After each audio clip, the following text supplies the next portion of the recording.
Uh, at first, let me thank the organizers, School of Religion, Trinity College Dublin, for having me here.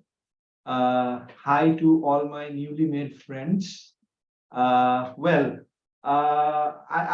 just thinking, where should I begin? Because there is a lot going on in this comic series. But then I decided that, well, let's begin with this very basic question. The demon here, is it good or bad? Don't take my word for it. Uh, this guy standing right there with tongue sticking out doesn't definitely look like he's up to any good. Well, I'll tell you some stories. I'll set you some coordinates using which I believe you will be able to carry on exploring Hindu demonology, Hindu mythology, if you find it interesting. Well, let's begin the journey. So this is my roadmap for the presentation, and I'll keep addressing these questions during my talk. And let's begin with the basics first. As I said, I'll be telling some stories. Now, in this comic series, as you can see here, that guy right in the middle, looking like John Lennon slightly, is sitting in thinking position. He is the protagonist, the TNT.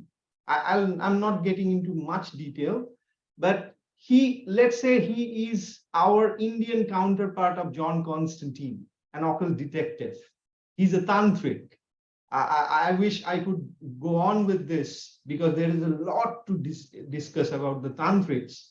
But, well, the story begins like this. It's 21st century Calcutta, or like Abhishek would agree with me, we are calling it Kolkata now. That's where the story begins. Calcutta has many reasons to be proud of, and one of them would definitely be the metro railways, which you can see in the cover, right behind the four people standing. You have the image of a train going on. It's the metro railway. And it so happens that in the story, in the metro railway, there is a sudden bizarre thing that starts happening. People, the daily passengers of metro railway, they suddenly turn into cannibals. They start eating each other. They start eating their own entrails. Oh, by the way, I should give you a trigger warning. What I'm going to show is going to be very graphic. So let's see what they're doing. You can see here what they're doing, but then why are they suddenly doing it? Right above the panel, you can see a menacing looking man threatening a woman. He is the man behind it all. He is Orko. The name would definitely ring some bell for Abhishek. His name comes from a very famous Bengali novel trilogy, which is also related to Naxal movement, which I will come to towards the end of my presentation. And this guy is, to put it very simply, he's taking revenge. He's taking revenge of his father's death. And the reason his father was killed is the reason the Vetalas are coming to the city of joy, Calcutta. But as you already have probably noticed, the comics is called City of Sorrows, not City of Joy. But, well, Orko is summoning the Vetalas. The Vetalas are possessing the metro railway passengers and making them do the horrible things that you see they are doing here. And in course of time, in due course, TNT, the occult investigator, he is approached by the police to explain what is going on. They are at a loss. And he says that, okay, now I get it. Someone is summoning the Vetalas. But now my question is, this name Vetala, it will ring a lot of bells because it has already been used in a very famous Sanskrit text, which was later on adapted in English by Sir Richard F. Burton. But that actually led to more complication. How? Let me show you. But first, let's end our discussion of the novel here, and I will ask you all to think, what do these flayed bodies remind you of? They are actually, they were actually made drawing upon a very famous horror film series. I'll ask you at the end. But that is the Vetalas living in a parallel dimension, city of sorrows, parallel to the city of joy.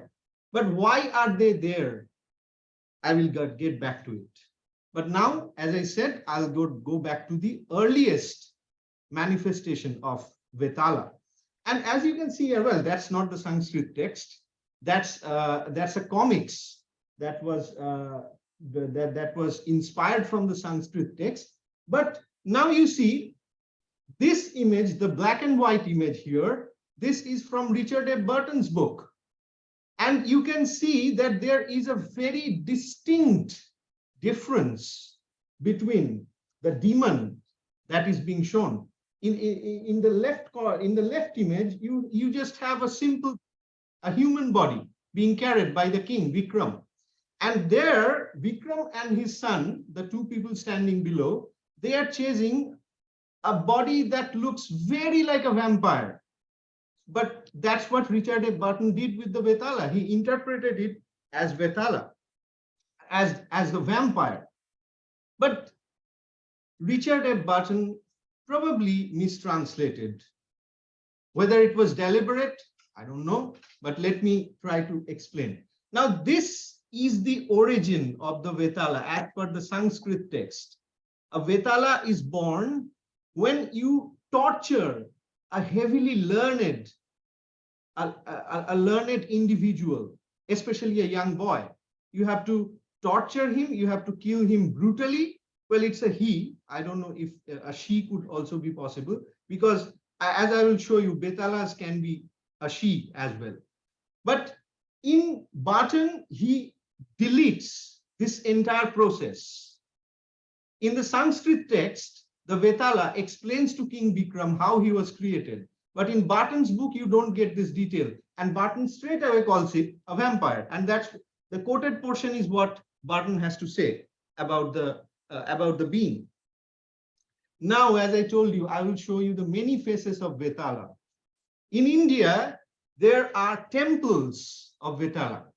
And this image right in the left corner, there you have, this is an image from a Goan temple, a temple in Goa.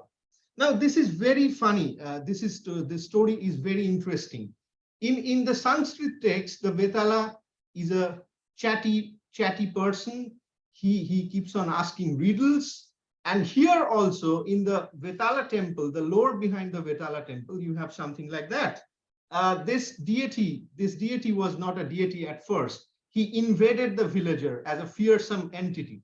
And he asked the villagers to make a deal with him. Well, the deal was very interesting. He them to give a two-legged animal, a four-legged animal, a 10-legged animal, and an embryo. If they could give him that, he would not harm them. And the villagers solved that. And from then on, he became the protector of the village because they kept their part of the deal. And then at the right side, you have a Tibetan image. This is Vajra Bhairavi or Vajra Vetali. As I told you, Vetalas can be a she as well. And Vajra Bhairavi, she has a skull cup drinking the blood of her enemy, getting linked to a very renowned goddess of the Indian pantheon, the goddess Kali. And she has a triple-bladed dagger, but she is also a trickster. She was imprisoned and then she simply broke out, and no god can control. Even when they tried to shoot her from behind, she just developed an eye, an amazing, a fearsome, a very feisty being. So and then you have the lore of the Vetalam in Tamil Nadu. Here, the people believe that if people, now this is common in India, if a couple are not able to beget a child, they go to a holy person, ask for advice, But it so happens that if they don't follow the advice, after taking the advice, the Vetalam is born, a child who would devour his parents. I'm sorry, but now let me again try to locate the Vetala amongst all the Indian demons. There are all these demons, and the Vetala comes very close to the Pishacha. Now, these demons, they were all born from divine origin. God Brahma, he had celestial sons, Daksha and Marichi. Daksha had daughters, Marichi had a son, Kashyap, and Kashyap married all the daughters, and from the daughters, these demons were born. And the Pishachas are, as I said, they are the closest to the Vetalas. It so happens that in Rig Veda, there is this portion where you have a description of what happens to your soul after you die. And it goes on like this, that when you are on your way to become a Pitar, that is a spirit that will stay in heaven or hell, you are tempted. You are tempted by evil spirits. And these evil spirits are like the Pishachas. And just like the Pishachas, the Vetalas also stay in crematorium. So this is my summary for you. I wish I could get into it in more detail, but time is running short. So this would be the Vetala for you. And now I explain why the Vetala is co-opted in this comic series. This man, Runu Guhonyogi, he is a real evil person. He was deployed by the state government to torture the Naxalite movement people, and he killed many people in the brutal most possible ways. And Orko's father was killed. And this series shows that all the people killed by the police during 1970s, they become the Vetalas. So I end my presentation here by saying that just like, you know, the zombies, the vampires, they are being used as a metaphorical figure to express a lot of social anxiety. Right now, India probably has come up with an Indian counterpart, the Vetala. So with that, I will rest my case. I'm sorry I couldn't get into a lot of things, but I have left my paper on City of Sorrows with Zohar. Anyone interested can contact me or her.